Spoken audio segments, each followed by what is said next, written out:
So I was recently having a conversation with a good friend of mine, a musician friend, and we were marveling at some of the new rock music and rock guitar players that are out there right now. All the innovation and almost impossible sounding things that you hear on these albums. And I'm a huge fan of that kind of music, and so is he. But in the conversation, my friend made a comment, none of these guys are improvisers. And I kind of laughed and said, I can't not improvise. It's just something I can't do.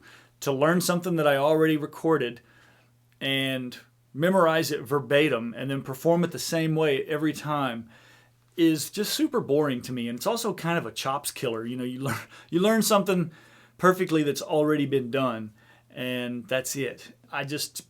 It's not fun for me. In fact, it's kind of painful to have to do that, especially in like cover bands when you have, a band leader who wants you to learn something verbatim, or else they're afraid the audience isn't going to recognize it or the singer is going to get lost.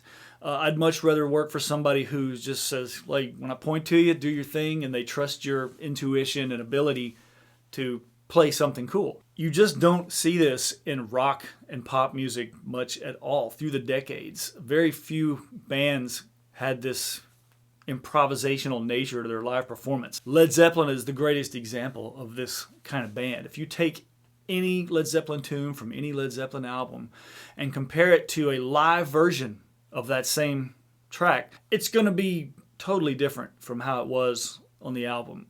Jimmy Page's guitar solos, usually from the first statement that he makes that introduces the solo, he starts deviating, and I would dare to say he probably didn't even remember what he did on the album. And why would he? It's awesome hearing it live. The stuff Robert Plant would do vocally would be different. Sometimes the lyrics would even be different. And sometimes the whole form of the tune would change up in the middle.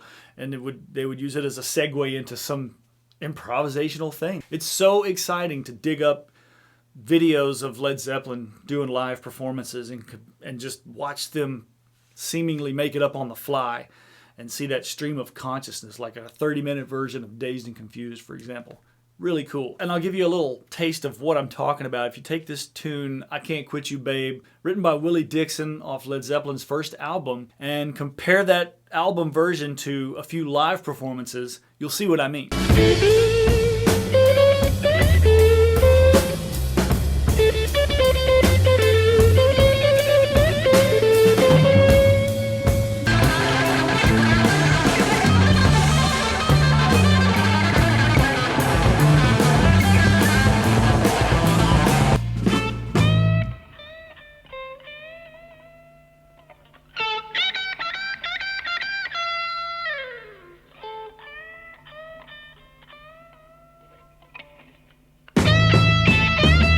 So as you can see, there may be a basic statement that gets made, and then after that, it's just who knows what's going to happen. This is more common in jazz music than it is rock and pop music. And I do have a pretty strong jazz background, so maybe that's why I'm so fond of this. I don't consider myself the greatest improviser or the greatest jazz player on earth, but I do take that art of improvisation with me from the jazz world. A jazz combo will take a standard, like a tune out of the real book. They'll play the head, which is the melody, the main idea for the song. Then after that, it's a free-for-all. They'll follow that form as a roadmap, the chord changes and stuff, but everybody solos and everybody plays something different. And it's just awesome. That danger of playing a wrong note or forgetting where you are.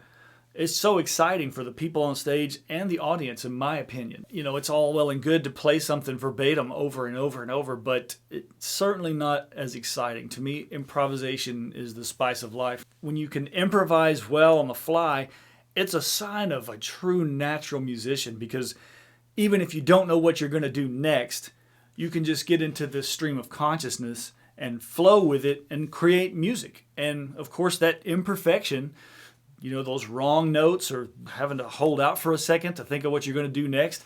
It's the same sort of thing that we like in professional sports.